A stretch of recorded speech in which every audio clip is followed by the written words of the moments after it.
Well, hey, hello. We are here again to talk to another creator on an Other Ink Thursday. I'm Matthew Orr of Wet Ink Games, and my guest today is Tiger Wizard himself. Uh, I'm failing to say the name. I actually had to say, uh, Andrew Tiger Wizard. Thank you for being here. I'm going to even not even. I'm going to try. I've whiffed out on the last name, but you said you don't even say your last name because you're Tiger Wizard. Everybody knows you as that. That's right. It's your Hey, logo how's on it your going? hat, Thanks you for know. yeah. Thanks for having me. Super excited to be here. Yeah, I just go by Tiger Wizard. My full name is Andrew Clay Bellury, Wow. but Tiger Wizard is just fine. Well, thank you for humor. Thank you for not being too mad that I failed to even say your name. That's all I good. know you as Tiger Wizard because I know you from originally. Originally, I don't even know. Probably I got a card from you or Dragon Warrior at a Gamehole Con, and I was like, "What is this about?" And then I listened to episodes of your podcast, and then we keep running into each other at cons and stuff like that. So like now I know you, but I'm like, where did I actually meet you? I think it was the first Gamehole Con I went to. I got like a card from one of you from the podcast, and Yeah. it had a pit, no doubt your illustration, a pit and spikes at the bottom and stuff like that. Escape from the Okay. Spike Pit or something like that was a handout I got probably 2 years ago. Um, anyway, I have even really introduced you what you do. You are an artist, you're a game designer, you do a podcast where you interview stuff, you're a music producer of a sorts of some level. Like you could inform me exactly what you're involved there. And also you work for Exalted Funeral. So like there's lots of stuff that you do. You've got your hands in a lot of pies, and I want to kind of talk about a little bit of all of them in this conversation. So You can kind of like sum all of that up with like I'm a really nerdy artist. a So nerdy it's artist, a nerdy artist. Yeah, it covers most of those bases. But yes, I do some music. I do illustration. The postcard that you received is something that I've been doing for, well, since pandemic time. I've been doing these. Um, and I really got into years and years ago. I really got into one page dungeons. Hmm. There's a one page dungeon contest that I entered. I think the first thing I ever created in the hobby was, early tens one page dungeon contests. And I never sort of wanted to walk away from that love. And so I started making one page or one postcard dungeons. So one side has a map and the other side has something. I don't know. But yeah, I do that on that's what my Tiger Wizard Patreon is all about, is those little postcards.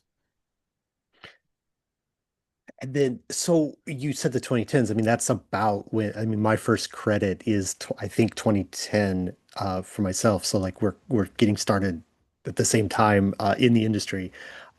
What Well, it, to be, I mean, you probably have a legit credit for the 2010s. This was like a hobby guy, a well, hobby artist but I making mean, like a submission to like a open to anybody kind of well, online event, you know? sure. I mean, my first credit is in like a fan magazine, like it's the first thing published in the industry, right? But it's like it doesn't go back that far, right? I guess is what I'm saying. Like Sure. I went and checked actually this morning because your podcast is like one of those ones that like has this been on since like 2012 maybe? Is this like a really old podcast? Like I don't know. I went and checked and like no, it seems like maybe it was a product of the pandemic, and I want to ask about that in a second, but like I, y- there's a train, right? I mean, almost no one finds out what an RPG is, and then the next day they're writing like a 200-page book and getting it published. I mean, I bet Yeah. that does happen sometimes, but like so,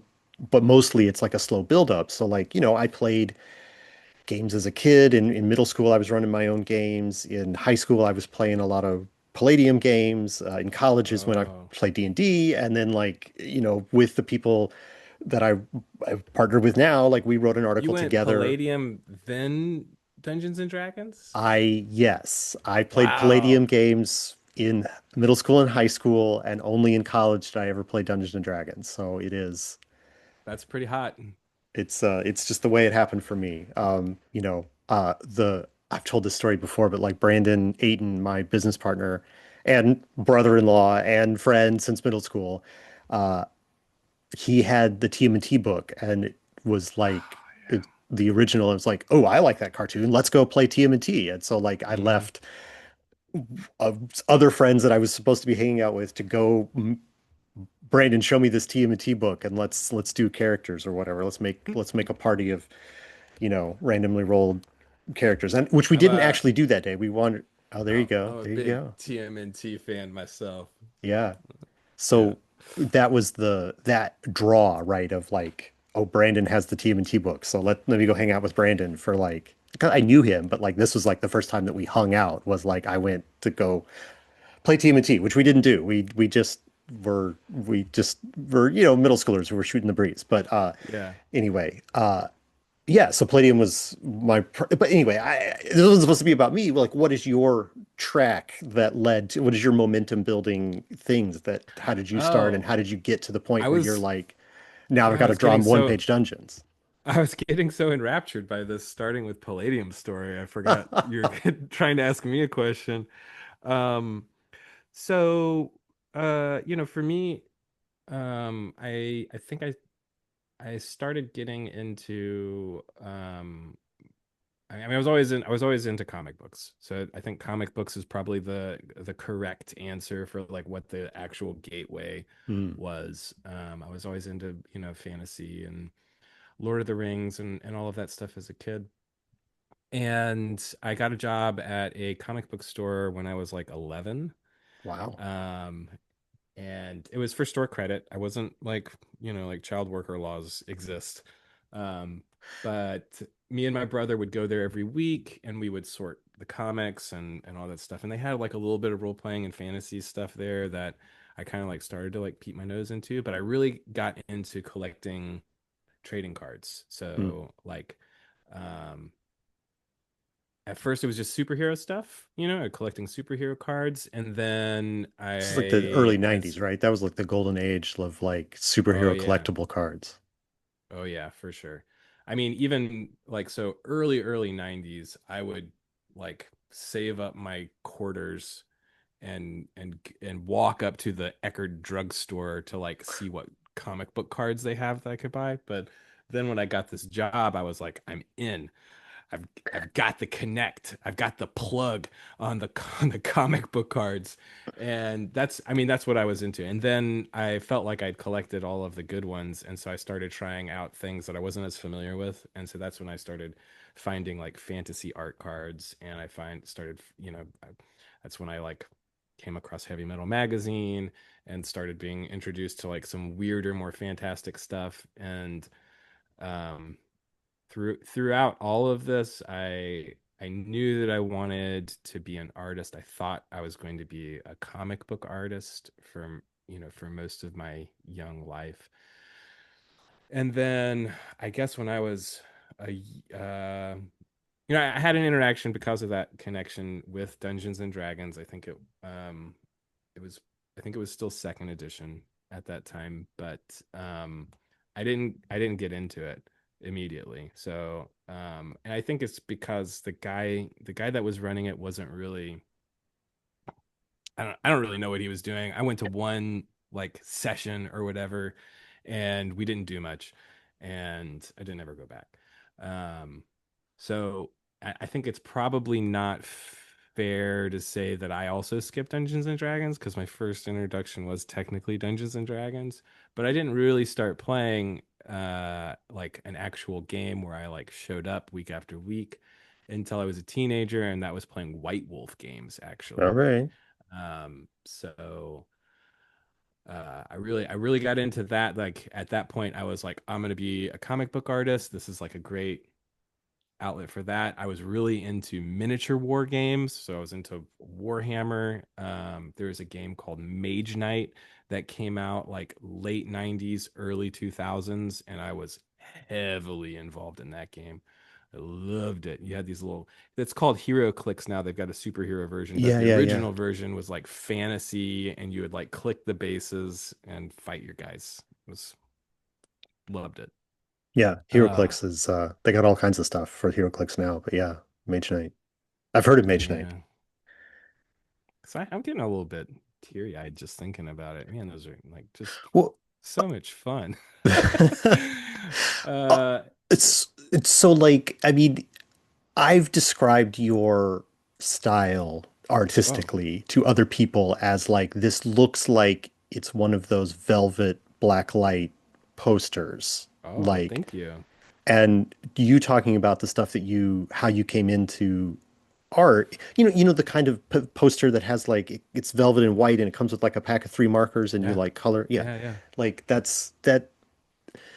And talking about like getting into games, like being that young and being in a game store, like the people who like the stuff that was classic then, like I mean the 90s was a huge time for comics and they were Yeah. coming out hand over fist, but the stuff that was like already out that people probably had, like if it's a typical comic book store, there's a wall behind the counter of like all the valuable Oh yeah. comics that are back there, and those are got to be from the 80s and the 70s and stuff like that. And so that And look, older. I mean, and older for sure. and then talking about Heavy Metal Magazine, that's got a whole look, and getting into Warhammer, that's got a thing that these are sort of like, I mean, This like, comic book store had in like the windows, it had the Vampirella cardboard cutout, and my mom fucking hated it. And yeah, and I became obsessed. I was like, yeah, Heavy Metal Magazine, Vampirella, comic books. I was like, I'm in, yeah. I mean, to all of this stuff. that just makes absolute sense that those are the things that like went into your brain at a formative age, and you're just like, I'm just going Yeah. to draw that, or my version of that, like, um, yeah, that makes total sense. I mean, is there, so like, if you're drawing, you said you knew from early on that you wanted to be an artist. I mean, is it really just as simple as like, I want to redraw like this Heavy Metal Magazine has like this weird witch person on a dragon, and I'm gonna redraw it because that I gotta have more. Or like, what if she also had a sword? Or like, like, is it just as simple as that? Or what were the first things you were Well, trying to like draw yourself? Or so it's funny because in addition to all this stuff that I'm saying right now, and it makes me sound like a really cool kid, I was also like collecting Disney Adventures, which was like a little digest yeah, yeah, yeah, magazine. I remember those. Um, I was really into Sergio Aragone's Gru, Yeah, which and Bone, which both of those were more cartoony, honestly. I was really into the Usagi Yojimbo by Stan Sakai and the Ninja Turtles. And like sure. all of those like kind of had in common with them this almost cartoony kind of element to them. Yeah, And as a young artist, as a teenager, like I wanted all of my stuff to look like Jim Lee or Todd McFarlane. So like, that was the kind of stuff I was trying to emulate. sure. And then I was never able to like feel like I ever did those characters the way that I wanted them to look. It's like, oh, the cape's not swirly enough or whatever. And it wasn't I mean, no one can until outswirl Todd McFarlane, so yeah, why even try? yeah, yeah, Um, so it wasn't until a little bit later that I found myself becoming more comfortable and more at home in a slightly more cartoony style. So I still do quite detailed stuff now that I'm older and wiser, but I still find myself kind of going back to those sort of I think it's mostly actually has more to do with the fact that both of those books, Gru and Bone, they integrate humor into the artwork in a way that like serious books never did. yeah. Um, Well, yeah, Stan Sakai too, like that, like sure. there's quite a lot of comedy in the visuals of especially the early Usagi Yojimbo. Like, Oh yeah. I'm thinking about the when was first reading that. I haven't read a ton of it, but I started at the beginning, and so like it's like the thought balloons above people who are getting killed are these like goofy With the like little skull and skulls. Yeah, crossbone yeah. stuff every Yeah, time yeah. somebody dies, but they're like it's so like a page will be full of those little like goofy like oh I'm dead kind of images, Yeah. which is, you know, it's a it's not a blood splatter of some other comics. You could do that instead, but that's not how he did it, because it's this goofy style. Yeah, I totally get that. It's fun to talk about like this stuff like from my early life, and definitely all of this stuff has had some impact, into who I am today. But it's it's it applies to game design as well, because you play a game and you pick a little, you keep a little bit of that with you. And um n- now that I'm working in game design, I tend to read a lot more than play. Hmm. And I think there's this sort of intellectual, desire to be like, oh, I'm gonna read this game and I'm gonna like try and glean from it like what the play experience is like.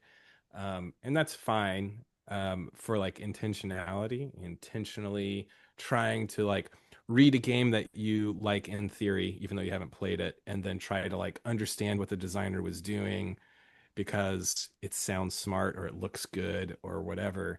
But the stuff that you just like can't intentionally get away from is the games you play that like you played the game and you had such a good time, and that like something about the procedure there. And then from an art perspective, it's the stuff that like the comedy and like subtle humor of Bone and Gru. Like I can look at Heavy Metal magazine and be like, oh yeah, I'm gonna do like a dark wizard riding a dragon, spitting acid and melting someone's brains off, or something really hardcore like that. But I can't kind of like remove that sort of comedy of and simplicity of those early influences. They like stick to you like glue almost. Yeah, they're Uh, formative, truly formative. oh yes, that's the word, formative. They, uh, For sure. but stick to you like glue is another way to do it. So you said that you did one-page dungeons, like, and you really like those. Was that something that was in like not Wizard magazine, Dragon magazine or Dungeon magazine, or was DCC around already? Was there some thing that you were like, oh, there's a No. model to follow? No, that I mean that's I don't think that stuff existed. I mean, when DCC wasn't until like mid 2010s, right? Yeah. So it Well, was that's when just you it said was you a thing. got started with making one-page Yeah. dungeons was as a I did them on my own for my group, right? That was more out of necessity than like some kind of plot. Um I knew I was going to run for about 5 hours on a Saturday. I could fit basically everything I needed on one page in my sketchbook. And then I draw something, like this is what the dungeon is going to be or whatever. And then I think it was called Secret Santa Core. Do you know what I'm talking about? no, but it sounds vaguely Okay. familiar. So this was like, I think it was a little bit before or around the time of G Plus starting to like be a thing, a community thing. But there was Secret Santa Core, and I think it was just called the One Page Dungeon Contest. Um, Simple enough. and basically, if you did the Secret Santa Core, you would sign up to participate, um, and then somebody would create something for you and you would create something for them. And the one page dungeon contest was literally exactly what it sounds like. You make a dungeon, it has to fit on one page. That was it, Yeah. you know. And I think the first time I participated in that was like 2012 or maybe 2013, sometime in that sort of area. Um yeah, that sounds about right. So I was run over by a car in 2009, and I'm then sorry. it's okay.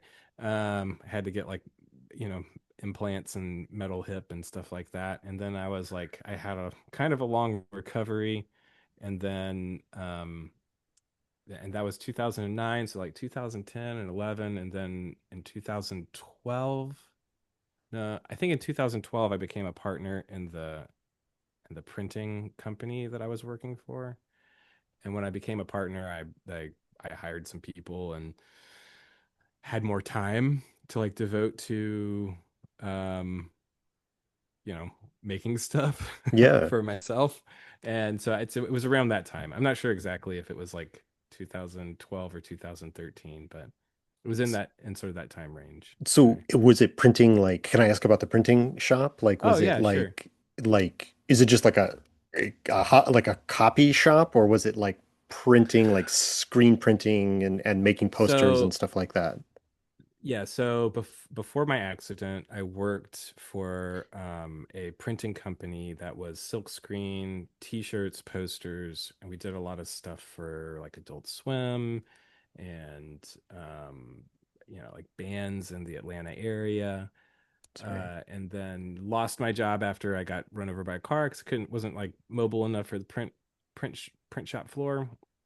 So I partnered up with a digital printing company, and we did a lot of work, both print and design for film and television. So this was like also right around the time that the whole Yollywood make your movies and TV Right, shows in right. Atlanta was really picking up. Yeah, Um, so I spent a lot of my time designing stuff, like honing my chops doing design for movies, basically. yeah. Um, I mean, that's, which was go ahead. fine. Yeah, Yeah, it's but fine. it's, It's not rewarding, I guess. I mean, it's cool to mm, like watch a movie and like see like, oh, I made that on the screen. yeah, yeah. But at the I'm same sure it time, is. this community, this gaming community, as soon as you like become involved in it, is so much more welcoming Mm. and like want you to like participate. It almost feels like, like I don't know. No, Um, yeah, I mean, I love hearing these kind of like, I mean, assembling the team, right? You're assembling your skill set, right? Like yeah, you've got the print shop stuff and like getting to like work and like make a bunch of stuff for like at a really high level of, I mean, I say a really high level, but like, like I don't know that much about making movies, but like they when they order stuff, they don't order one, they order like a bunch of them, and you yeah, don't. That's what I mean by like a high level. You got to like produce a lot of stuff, and even if they don't, even if it's out of focus in the background, I mean, I'm sure they want it to look good, and there's people whose job it is to dress sets and that kind of stuff. Um, so that gives you like a lot of experience, and then like you're at a print shop, and then you're making these dungeons, and you've got the art style in your head, like all of this comes together, and like it turns like I don't want to like make it like I don't know, it's too facile to say that like it totally makes sense, but like every element that you're telling me, I'm like, well, of course, of course, of course, that's how you get to the place where you can make like a podcast that has a bunch of like you print your episodes, you make the dungeons and they're like 11 by 17 sheets or whatever, and you've got like a whole, yeah. I've seen your like brochure book where you've got like these are all our dungeons that we've done on the show, and like it totally makes sense that you've done the things that you've done based on all the things that you've done. But Well, we kind of skipped over one of the steps too, because I don't know that we've ever like talked about this a lot, but um, the podcast was definitely a happy accident. So me and Steve is my partner in Epic Levels. yeah. Um, both of us met at a game probably around that same time that I started doing these one-page dungeon things. And he just moved to Atlanta, and um, he joined a bunch of bands. His whole thing is like music and D&D, like that's how you make friends. And I'm like, hell yeah. So we were both playing in different bands, but with the same drummer. So we were hanging out all the time. And the drummer was my roommate at the time. And um, there came a period, I think this was like 2014. So actually, the Mad Dungeon podcast, we recorded our first season in 2014. All But right. we never aired any of those episodes. I think we recorded like 10 episodes because they came up Steve and my brother Robin came up with the idea on the way to a show that they were playing together, and we're just making up dungeons in the car. See, I Um, teased you about being but one of those podcasts that have been around forever, but it turns out that was true, like in some respects. yeah, well, yeah, I mean, so basically what happened was, we had a lot of fun doing that, but it was just for goofs, right? And then we started making music together because we both had bands that sort of ended at the same time, and we're like, oh, let's have another fun little side project to do something. So we started making, Dungeons and Dragon, fantasy adventure game music together, and basically we would just go we'd go over to my brother Robin's house, and we would come up with some beats. They'd maybe have made something during the week and be like, oh, check this thing out, and we add to it, play some instruments, whatever. And then we would write something for it together. So we would often come up with ideas for like, oh, it'd be really funny if there's like a minotaur, but he's like metrosexual, and coughs his hair, and Yeah, all this yeah. stuff. So we like we'd come up with things that we thought were funny, and then we'd write together. We'd write lyrics, and then we'd record them. And this was just like a project for us to like have something to do. We weren't in bands at the time. I don't know that we even really thought that we were going to like do anything with it at all. But this was like kind of around the time that Steve started working in music PR. This is my cat Yara. He's looking for a lap. There you go. Is that He's in my Jarl? Is that lap what you now. said? Yara, Yara. Yar. Yeah. Um, Named after an evil wizard from a Conan story. Oh, Where was I? right. You were talking about like Steve doing getting into music promotion. Right. So yeah, so we'd been recording the music for a while, and then we were like, let's just go ahead and like make a whole album of songs. And so I guess we finished that in like 2017, 2018, something like that. So it'd been done for a good minute. We went and made a music video. We made costumes. We did like a whole bunch of stuff. And then we recognize like, hey, if we release this, like we've just spent like 5 years making a 10-song album. We're not going to be able to keep, we're not going to be, and he's like talking about moving to LA. We're like, we're not going to be able to keep this, this going if we like put energy into releasing this. And so that's when we were like, what if we brought back that Mad Dungeon idea from, you know, 6 years ago. Uh, and so it was basically like something for us to do in between ever getting an opportunity to make music. It was like what to do the podcast. What? And definitely more people are into the podcast than the music that we make, which, this was supposed to be the side thing. But Sure. I mean, whatever. that's yeah. I yeah. It is sort of that weird thing where it's like the thing you are maybe known for is not necessarily it was supposed to be the like you said, it was supposed to be the side project, but you did the other thing. It caught on in a way. Um, Yeah. and so like what was because like I've listened to like I mean you've got the like I mean is it do you consider it like a freestyle rap kind of thing? Like there's a bit of that in there, what you guys are doing with the like you talk about having the beats and then talking over them and stuff like that. I mean, you are doing like off the dome like rhyming and stuff like that, right? Are you scripted all?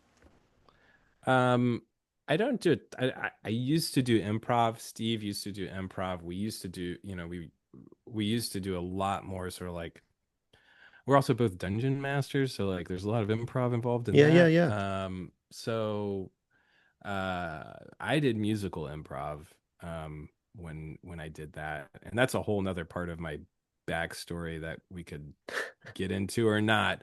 But What I'm seeing is like there's like Venn diagrams, right? But they're all like diffuse Venn diagrams that are all unlapping on top of each other, right? Like uh-huh. making games and drawing for games and being into music and improving songs. Like there's a lot of similar skills. Like what's the difference between like improving a silly voice in front of a table of people or improving a silly voice on a stage in front of other, like it's like there's not that much. What I'm hearing you say is that there's like no difference in this.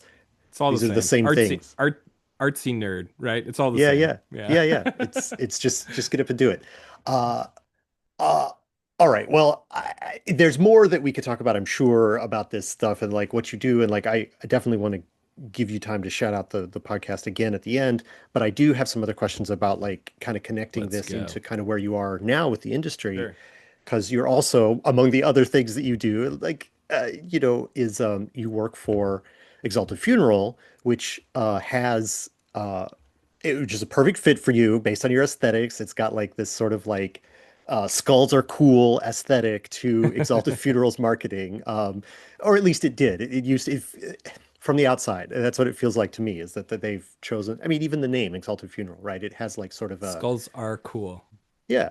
Um, it's a certain aesthetic and it fits there. And then like I know Exalted Did you Funeral, Matthew, did you get a copy of the figure folio that I made the figure for folio. No, I've got the Mystic Punks little Oh, okay, hold zine, on. and I've Hang on a got second. uh Sorry, cat. your I Hold do on one the second.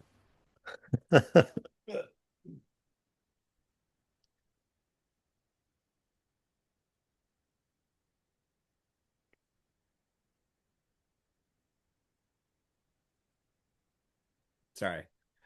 No, you're good. Had to get up to grab this. So this every year Exalted Funeral does a summer sale. And at that summer sale there is some kind of weird free zine. I can't tell if this is focusing or not, Yeah, but it looks okay. basically it's the Fiend Folio reimagined with action figures that are mashed up together. And Nice. I wrote this whole little article on the back that's all about how skulls are cool, from the perspective of this little kid who has a skull face. Yeah, yeah, yeah. And then you can see there's Skeletor being like, "You don't know shit about skulls, kid." Uh, anyway, it was very Masters of the Universe theme. If you're Oh not yeah, picking up yeah. on I that, mean, yeah. for those of you who don't recognize Skeletor, yeah, or a Skeletor, a legally distinct from Skeletor figure. Mm-hmm. Um, Skeletor, Skeletor. Skeletor, exactly. Yeah. Perfect. Uh, I'll put one of those in the mail to you ASAP. oh, well, fantastic. Or, we'll see each other in about a month. So that's also possible. Uh, maybe. Yeah, at PAX for sure. Oh, Game Hole Con. I was thinking Game Hole Con. I don't know if you're going to Game I Hole Con. I will not be at Game Hole, but Steve will be there. Steve will be there. You guys, Yep. um, all right. We got distracted, but anyway. Sorry, So no, sorry. no, no. I got distracted. I'm the distracted one. So with this, like, so I can like going off of the like skulls are cool aesthetic. Like, I mean that I knew Exalted Funeral first as like sort of a consolidator or like a reseller of like the weird indie stuff that like seems like you had already been producing for a while. And Yeah. then, I mentioned you were just recently on Diogo Nogueira's podcast, Weird Games and Weirder Oh yeah. People. So I just listened to that. So like his stuff is distributed by Exalted Funeral, and there's like an OSR adjacent but also like, weirdo indie stuff thing that Exalted Funeral is doing. And so you are a perfect fit because like the weirdo indie stuff is like your entire jam, it seems like. Um, Yeah. so it makes sense when I found out that you worked there or had started working with them or whatever. So like how did that connection come about? Like briefly, just how did you start with them as like Um a organization? I had been well, so okay, so first of all, just sort of like the what Exalted Funeral is. Yeah. Exalted Funeral started as an online store, basically, for they would purchase weird indie games and in bulk from places where, like, basically Matt wanted to be able to get these weird indie games and occult books for himself, but like the shipping was Mm. obscene. So he was like, oh, if I order like 20 of them, I could sell 19 of them to my friends, is basically how it started, A right? genius idea. Um, yeah. And so I first became introduced to them around 2019. I think they'd already been a company for a little bit, and they'd already sort of started to develop that reputation for weird indie games. And I'd, bought some stuff from them that I was really interested in. And then at the time, I was running the t-shirt shop, and I had a customer, or a client rather, who I was in charge of producing and fulfilling their t-shirts for a podcast that they were doing. It was very popular. It represented at the time something like 20% of our business. It was a massive podcast. It dealt with sports. It was like a sports related. I never even listened to it. Um, and one day he was like, "Hey, we need to set up a meeting, talk about I'm gonna end my contract with y'all." And I was like, "Okay, cool. Like, let's talk about that." And I'm really going like, "Ooh, okay." Yeah. But I sat down and I talked to him about it, and he was telling me like he picked this other company to go with that did exactly the same thing that I did, and in a couple of ways seemed like not as good.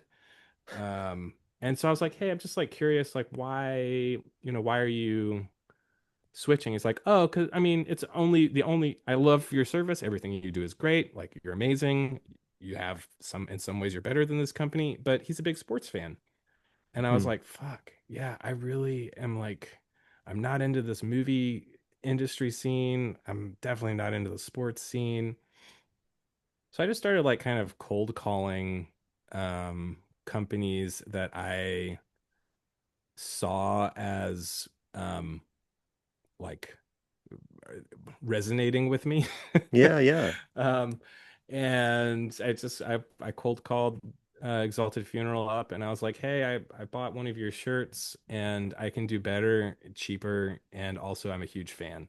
And they were like, "Oh yeah, obviously. Well, I mean, you can obviously like talk about gaming stuff, and you seem Yeah. like a huge nerd, and then what happened is like my studio at the time was not just print, but it was also print and design. So over the like 3 or 4 years that I had Exalted Funeral as a client and I was producing all of their garments, I also took on some design work for them when they needed it. And I think they were really impressed. I don't know.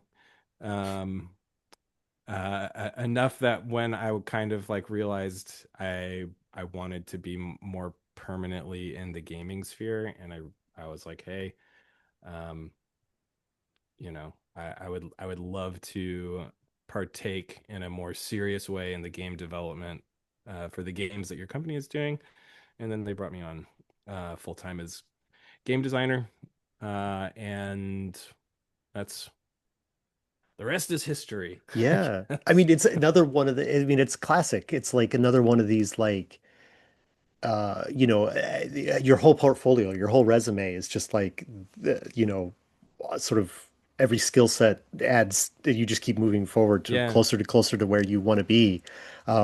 Which that's amazing. So Well, like congratulations on all Katam of those things. Uh, Katamari was it Katamari Danzi? You just sort of Damasi, like I roll think. Amasi, yeah, you just roll around and Yeah, gather yeah, yeah.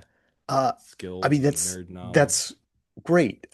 So were you part of the transformation? Because then we're going to get into like kind of the this. I mean, I told you this before we started. Like, Exalted Funeral is now also a publisher Yeah. of stuff, and they've had a really good year. This is one of my interviews that I'm doing in the post Gen Con period, and so like the fact that Exalted Funeral as a publisher put up both Land of Eam and the Monty Python historical reenactment simulator. And I mean, those both were highly awarded products. And so And at the Innies, let's not forget His Majesty the Worm brought home 2 silvers. There you go. There you go. I Yeah. was did not remember that that one was also Exalted Funeral. So clearly like the Exalted Funeral is like the my joke before about like a skulls are cool aesthetic is sort of like Uh-huh.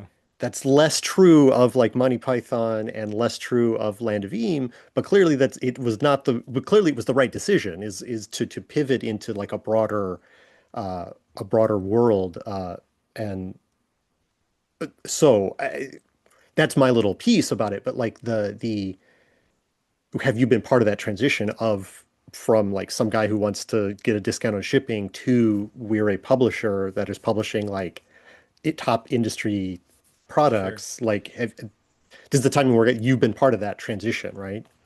Because of the Yeah, way that and when you came on. um it's I am a member of a small team. So uh, I don't really know how to answer that other than like, yeah, I'm a part of it, but But you've seen it I, transform. You've been part of the discussions. Like, I mean, yeah. it's not an accident that this happened. Like, you didn't just get the people from Land of Eam calling you up and saying like, or maybe you did, but like I mean, they're like, hey, could you publish our stuff? Like, we like your zines. Like, is it that same like I like what you do connection point with them or with the people who did the Monty Python one? Like, or did it be, or did Exalted Funeral set out to like, we need to look for projects that are gonna elevate our brand? That's kind of, if you're part of Yeah, the team, like, which way did it happen? You know, did people come to you or did you go for them?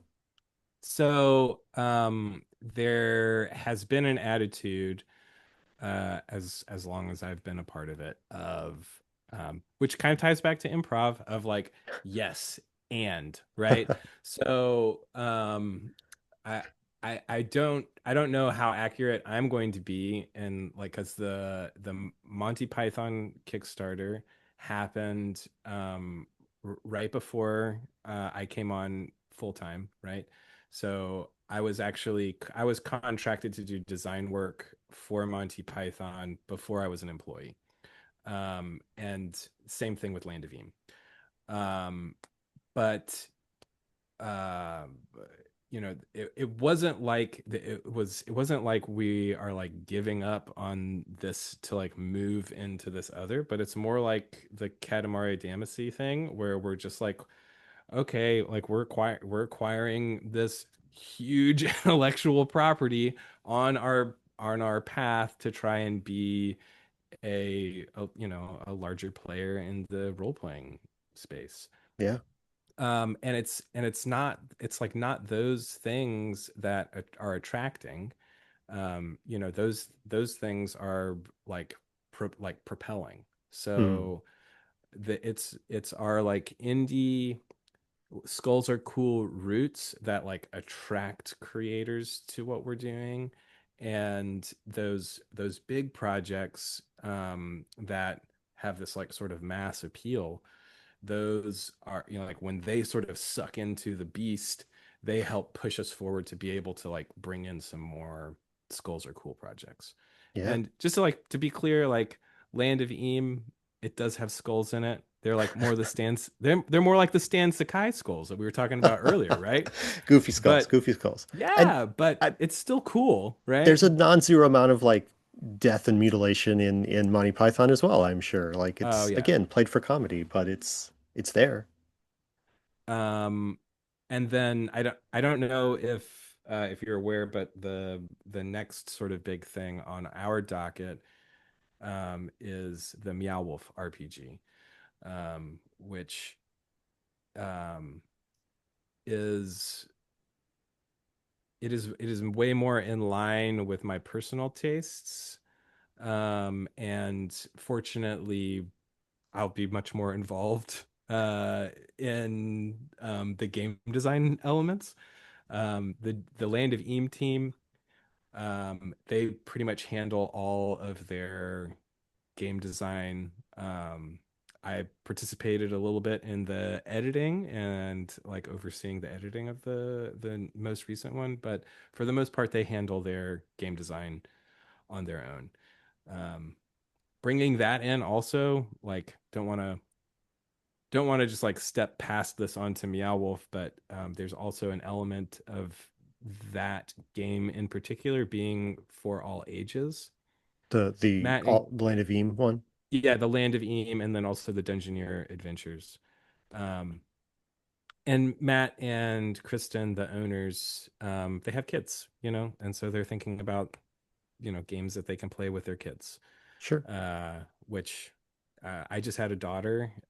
She turned 10 months old yesterday, Congratulations. and it might be a little bit early to start thinking about what the first RPG is, but it would probably be Land of Eam. Um, as soon as she can, read uh, and draw and stuff Yeah. like that. But um, Count, recognize the first six numbers. right, yeah. What's your bonus? What's your bonus on that roll? um, yeah, and then the Meow Wolf RPG is coming to Kickstarter in the spring of 26. So I'm currently up to my elbows in writing for that game. It's been super rewarding to get to work with the Meow Wolf team. They have their own writing team that has been super supportive. All of them are also artsy nerds. So it's really felt, pretty cool to be able to work on that. And I don't know, I mentioned this earlier, like always wanted to be an artist, so like immersive art is something that has been close to my heart for a long time. And yeah, I mean, it's, you keep saying it, it's just like it makes sense. Yeah. Like some people pivot, and I don't think you've pivoted. You just keep like building on yeah, you just keep moving forward, it sounds like, which is pretty great. Yeah. You mentioned Meow Wolf a couple times. I can guess what it is based on just the words Oh, Meow Wolf, but I don't know what it sorry. is. So why don't you So, tell okay. me and my listeners what it is? Um, where are you located, I'm Matthew? located in Louisville, Kentucky. Okay. So, Like I think it's Meow Wolf about is mostly southwest, okay. part of the United States. They were originally, their first location was in Santa Fe, New Mexico. And it was a group of sort of rough around the edges installation artists that had been doing sort of like weird trash installations and Okay. group shows, and they would like come into a warehouse, set up a crazy installation that you could interact with, and then have to tear it down a month later. George R. Martin of Game of Thrones fame, who also is a resident, bought them a bowling alley, and they transformed that into their first permanent installation. I think that was like around 2016 or 17, sometime around that time. At that point, I had I heard about it when it opened, but I heard that George R. R. Martin was involved. Hadn't been like fully disappointed with the last season of Game of Thrones yet, so I was really into it. Um, but I wasn't able to make it out to visit one of them until years later. Since then, they opened five five more locations. So they have Santa Fe, they have two in Texas, they have one in Denver, Colorado, and then they have one in Las Vegas. And in November of 2026, they will be opening their LA um, exhibit or location. And the idea is that the widespread or like the early release of the book will coincide with the opening of that exhibit. It's an Yeah. immersive art space. It has a story. You like walk into this. I'm sure as soon as like you and I get done talking about this, you're gonna be targeted by ads for it, and you'll start seeing the graphics. But Well, I'm gonna go search it it. I wrote it down. Like yeah, it takes place in what is called an anchor space, which could be a house or a supermarket, mhm. and then you like traverse through portals to like find new areas of the exhibit. It's very interactive. You can touch the art. You can it has a lot of different sensory things. There's codes that you can like punch into keypads that unlock other parts of the All exhibit. right. It's just So a crazy, wild, it sounds like psychedelic kind of it's thing. it sounds like it's combining a lot of things, a little bit Oh of yeah. a augmented reality gaming and a little bit of escape room and a little bit of art installation, and a little bit of like performance space type stuff. Like, are All there, that. Yeah. yeah. All So that stuff. so the question then is like, how do you turn that into an RPG? Like, what is Great it? question. And if you could share any like the kind of like the things that you've been thinking about or helping them. You said they've got a writing Yeah. team. Like, is it sort of like they've got ideas about how to train? I mean, all that stuff that you talked about, you got to get the secret code and then you get access to a new space. Like that's dungeon crawling in a Oh sense. yeah. And so like it's kind of maybe they've got it sort of structured out that way already, and you're just kind of like nudging them with like, okay, this is a D10 and the odds are like this. I don't know, like how do you work on a project like that? Like translating something Um, so un D&D like into a yeah. game at all. Well, I think the first thing that I had to do was kind of just like try to erase any concepts, pre-existing concepts of like what it means to play a game. Yeah. And then, fortunately, the Meow Wolf team has some pretty great documentation of like what their core beliefs and what their core sort of like mission statements are. So Hmm. once I was given access to, hey, this is what we believe as a company. This is how we believe art can be an effective medium for change and sort of like as soon as I could wrap my head around like the core Hmm. principles of that, then it became much easier. And Yeah. then it was just a matter of like, okay, now I can do some nerd math and figure out how to roll the dice. Now I can sort of like start doing my play testing and see how all these different elements sort of fit together. Um, It I sounds like did it's a lot of almost, reading. Yeah, yeah. go ahead. It sounds like it's more like, okay, this is what makes a Meow Wolf project. So I'm going to do an RPG that does those things Yep. rather than trying to specifically translate like one of their installations into like a Yeah. playable tabletop experience. I knew I didn't want to do that just because I don't know. I've done enough things in my career where it's like, hey, make a thing that is like this other thing, Hmm. but not that thing, and Yeah, then put this label on it to call it this other thing. right. Um, We've got a popular so label, and then we need you to make something, and that label can be put on. yeah. So I knew that I wanted to create something from scratch, and I knew I wanted to start with like what makes something meow wolfy, right? So I went to visit three of I went to one like right before I like officially started for the first time, the Denver one, which is the biggest one. um Shout out to my buddy Winston Ward of Infinite Worlds for going to that with me. And then after I started working on it, I went and I visited the two Texas ones and also the Santa Fe one. And I just really paid attention to like what's the experience when you're at a Meow Wolf. For me, I watched other people enjoying the exhibits, exploring the exhibits. There's a lot of exploration that happens, and it's one of the pillars of RPGs is exploration. Yeah. So heavy focus on exploration and discovery. And then after that, I basically just I had to create some sort of pillars for like these are the things that are going to be important to exist in this game space. And then from there, like, how do I connect them? And then same thing with that. I looked very closely at like how the Meow Wolf community connects with each other and Mm.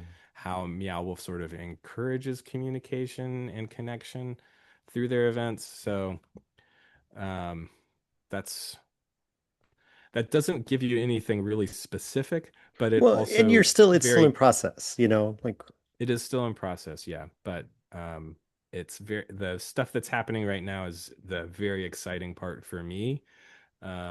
because I don't know, there's like this thing that happens. Like I do this a lot when I'm thinking about a drawing. Like I'm like I get an idea and I'm like, "Ooh, wouldn't it be cool if I did this and this?"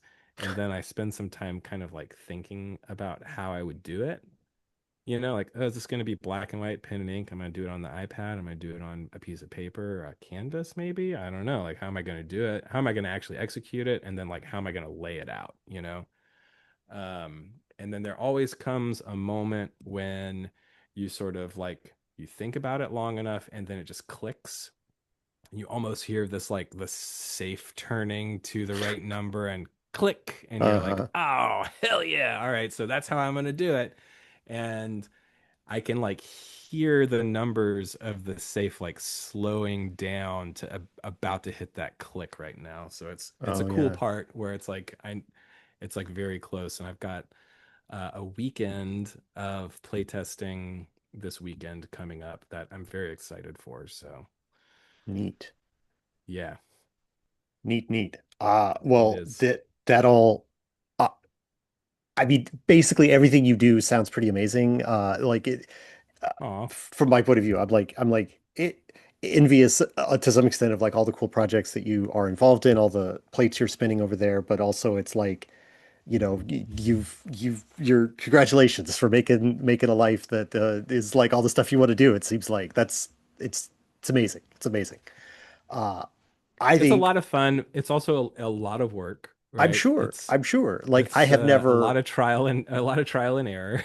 So, I've you know, never left my house to go do research. Like I've got to go, like I will get some books. And I guess I went to the library. yeah, That's leaving my house. And I got some books and I yeah. had to read up on some history stuff for some of my stuff. But the idea of like going to like these exhibits and having to walk through them and experience them and study them and how am I going to translate them is that's not, that's amazing. But also like it's work. Well, You're going there for fun, but also yeah. you've got to that's a heavy brain day where you're like you talked about like the people watching, right? Like you're going to go in and you're going to see what other people are doing, and Yeah.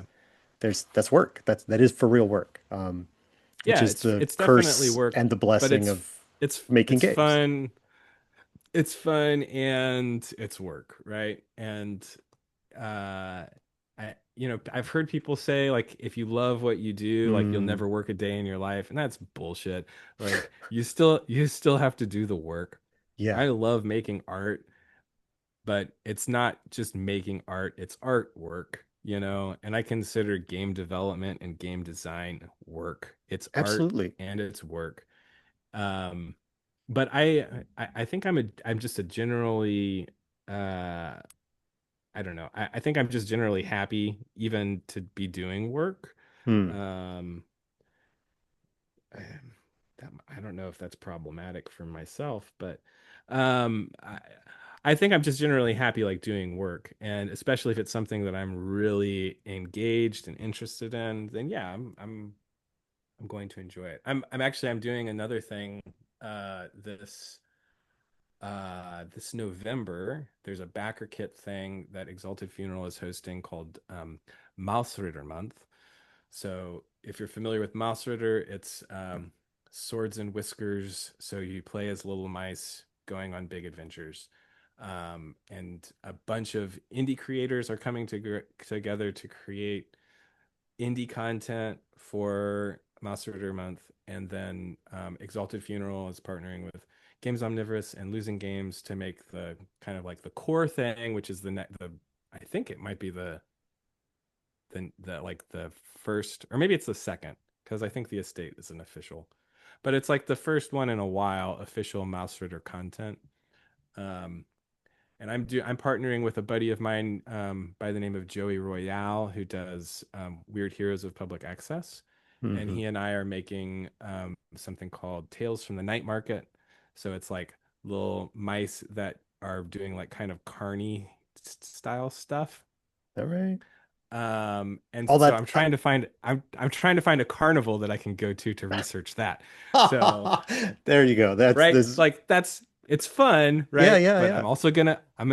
I'm gonna make it into work too, because I mean, research the You've carnival. just missed state fair season, so I know.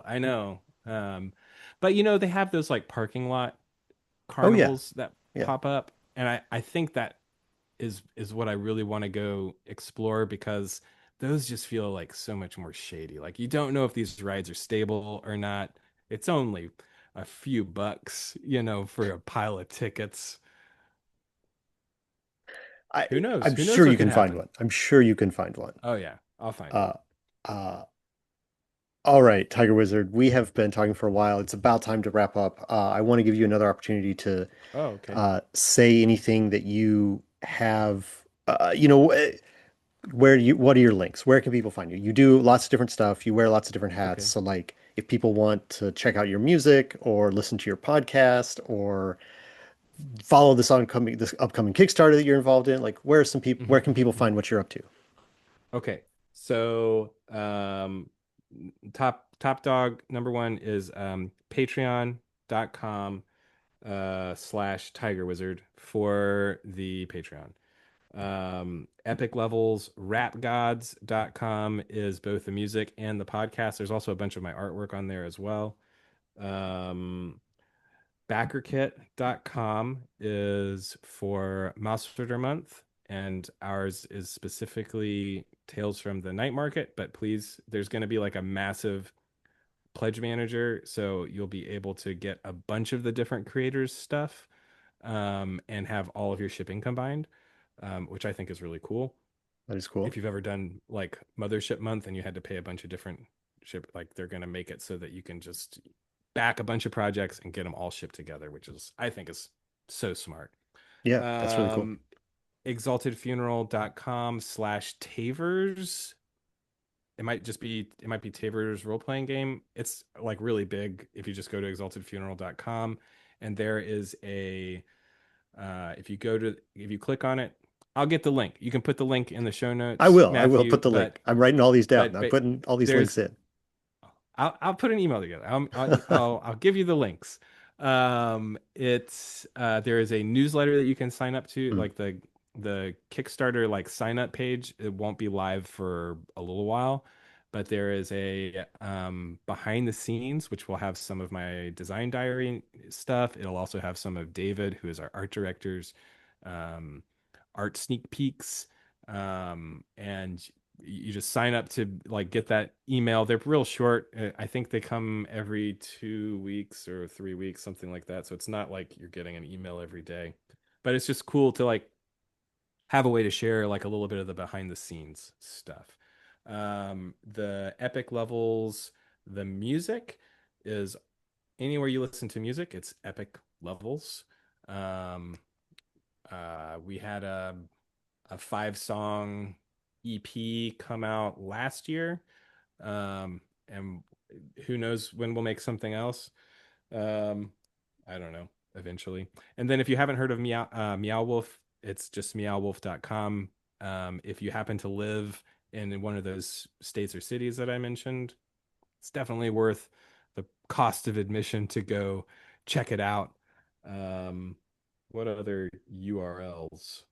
Yeah, I don't know. that's That plenty. seems That's good. plenty of URLs. That seems like enough. Yeah. That's a lot. That's a lot. Thank you once again for your time today to talk to me about all the things you've been involved in and that you're doing. It's a pleasure to learn more about you. Because like you said, we've run into each other at cons, but that's like, hello, I'm walking through. It's about the most conversation you get at like a big con, Yeah. because it's just there's so much to do there. But thank you for being on my show and talking to me today about like your history of stuff and the big ball that you've been rolling around that is all your skills and what you're doing next with it. Amazing. Well, so there is something I was saving this towards the end, Okay, sure. which is a tit for tat, Matthew Orr. You've now got to come on our podcast so that I can learn some more about you. Right, right. You So, you were in host mode at the beginning and you hearing me talk about TMNT. So uh, the I yeah, got to get more. I got to get more of that. I want to right, hear the right. rest of that story. Like, what happened to that guy who invited you over? Did you end up being friends for years, or did you forget about him next week? I don't know. We got to find out. What did you make Got to find out. characters? Well, you'll have to listen to part two when I'm on your show. All right, sounds good. Uh, Um, thank you so much for having me. I'm very honored. I feel very honored to have anybody care about anything that I'm doing. So this is very honoring. I feel very honored and humbled. So thank you again for inviting well, me. yeah, I don't entirely know how to respond to that because it's like